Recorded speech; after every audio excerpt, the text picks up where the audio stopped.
stop being charged for NFL Sunday Ticket every season? In this video, I will guide you step by step on how you can disable auto-renewal for NFL Sunday Ticket.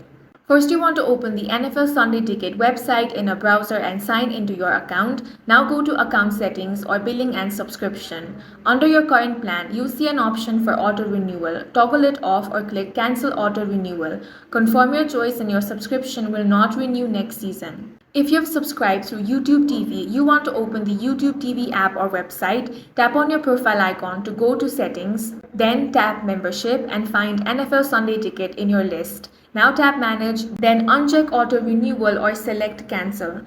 You will still keep access to Sunday Ticket until the end of your current billing period. Disabling Auto Renew just prevents future charges.